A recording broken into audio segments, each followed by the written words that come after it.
Assalamualaikum warahmatullahi wabarakatuh. Perkenalkan, nama saya Tri Widianto. Nomor induk mahasiswa 501193099, mahasiswa Magister Pendidikan Dasar Universitas Terbuka UB PJJ Medan. Saya akan menjawab diskusi 5 mata kuliah studi komparatif pendidikan dasar.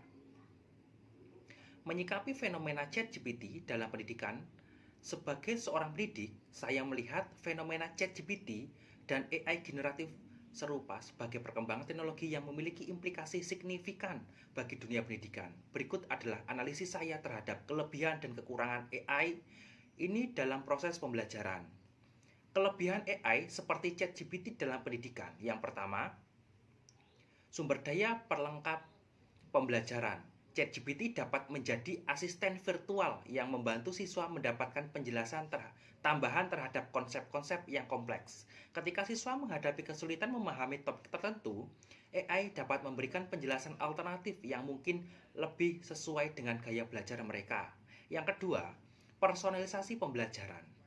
AI dapat menyesuaikan konten dan penjelasan sesuai dengan kebutuhan individual siswa. Ini sejalan dengan prinsip pembelajaran konstruktivisme yang menekankan bahwa siswa membangun pengetahuan mereka sendiri berdasarkan pengalaman mereka. Seperti yang dibahas dalam buku modul pembelajaran MPDR 5302. Yang ketiga, alat bantuan persiapan pembelajaran bagi guru. Sebagai pendidik, saya telah memanfaatkan AI untuk membantu mengembangkan rencana pembelajaran, membuat contoh-contoh kontekstual, dan merancang aktivitas yang melibatkan siswa secara aktif. AI membantu menghemat waktu dalam mempersiapkan materi pembelajaran yang dapat saya adaptasi sesuai konteks kelas saya. 4. Pengembangan literasi digital dan keterampilan abad 21 melalui interaksi dengan AI. Siswa dapat mengembangkan keterampilan berpikir kritis dan literasi digital yang penting.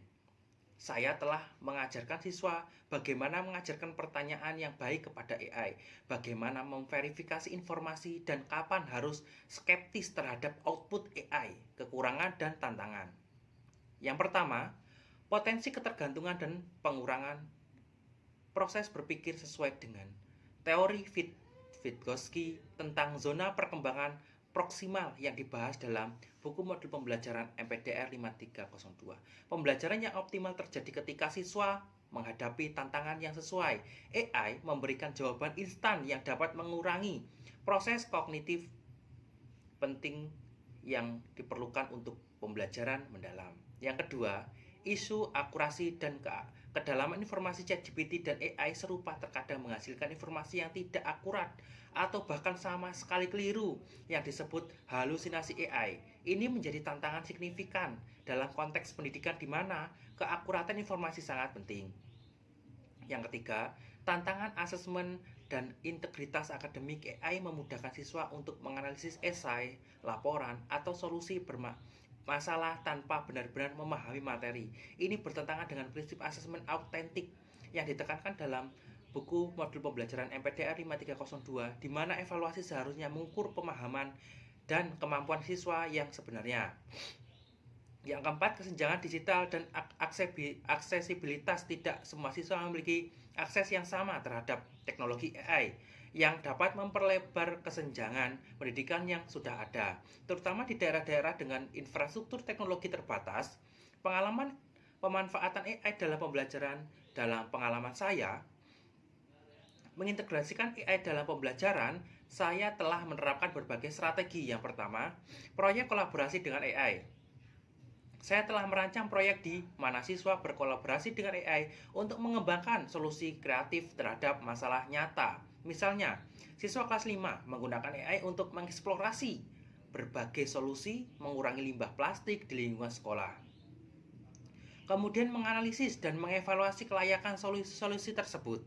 Yang kedua, pembelajaran berbasis penyelidikan. Saya mengajarkan siswa untuk menggunakan AI sebagai salah satu alat dalam proses penelitian, tetapi dengan menekan bahwa pemikiran kritis terhadap informasi yang dihasilkan, siswa diajarkan untuk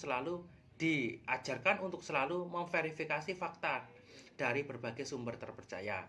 Yang ketiga, pengembangan literasi AI.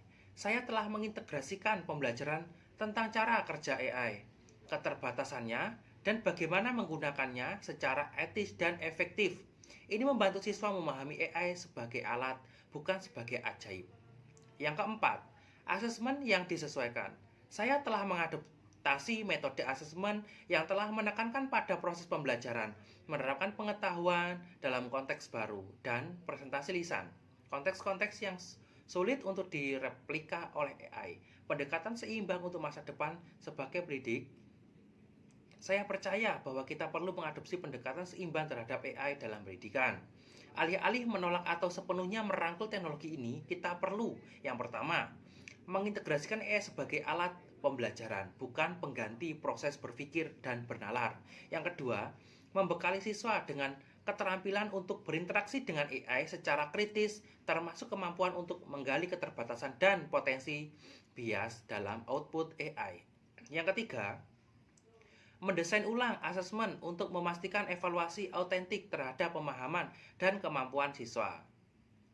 Yang keempat, memanfaatkan AI dalam personalisasi pembelajaran sambil tetap mempertahankan interaksi manusia yang penting untuk perkembangan sosial dan emosional.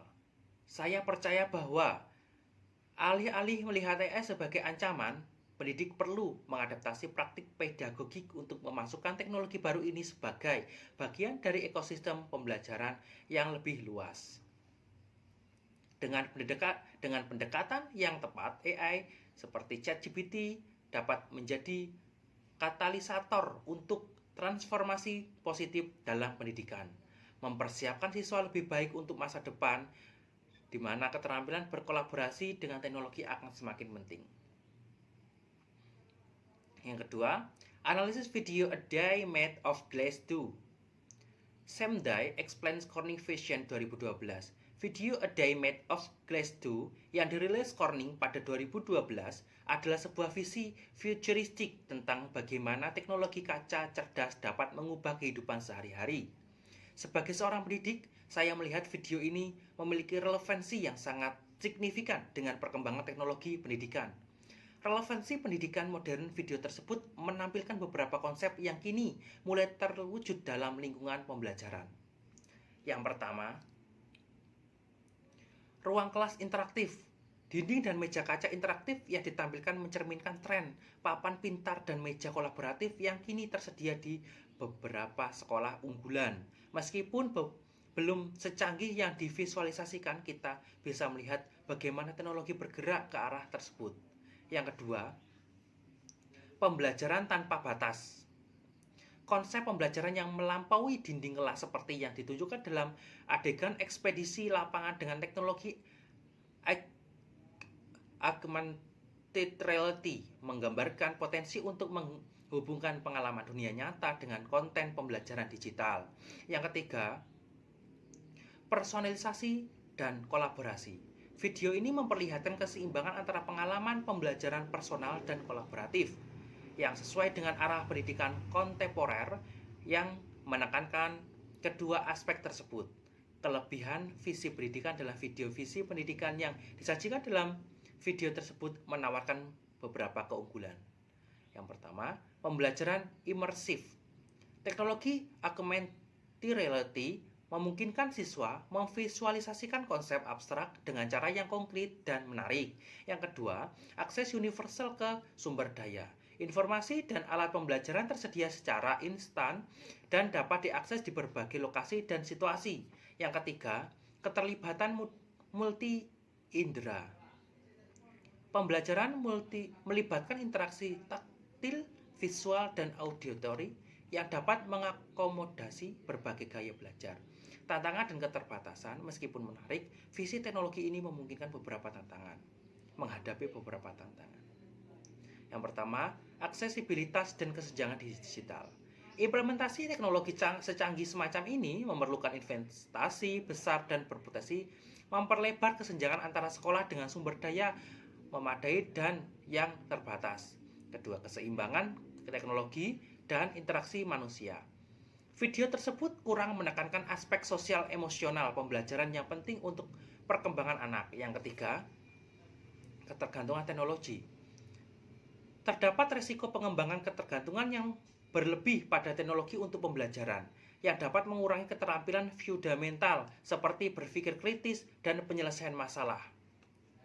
Refleksi pribadi sebagai pendidik. Saya melihat video ini sebagai inspirasi untuk mengintegrasikan teknologi dalam pembelajaran dengan cara yang bermakna. Namun, penting untuk diingat bahwa teknologi seharusnya memperkaya, bukan menggantikan elemen pendidikan yang fundamental. Saya telah mencoba mengadaptasi beberapa konsep terbatas dari visi ini dalam pembelajaran. Misalnya dengan menggunakan aplikasi augmented reality untuk menjelaskan konsep sains kompleks, untuk menggunakan tablet untuk aktivitas kolaboratif. Pengalaman saya menunjukkan bahwa teknologi semacam ini ketika digunakan dengan bijak dapat meningkatkan keterlibatan dan pemahaman siswa. Kesimpulan dari video A Day Made of Glass 2 menyajikan visi yang menarik tentang masa depan pendidikan berbasis teknologi. Sebagai pendidik, tantangan kita adalah mengambil inspirasi dari visi tersebut sambil tetap mempertahankan pendekatan humanis dalam pembelajaran, memastikan bahwa teknologi melayani tujuan pendidikan yang lebih luas, bukan sebaliknya. Demikian jawaban diskusi yang dapat saya sampaikan, kurang dan lebihnya saya mohon maaf. Saya akhiri, wabillahi taufik wal hidayah. Wassalamualaikum warahmatullahi wabarakatuh.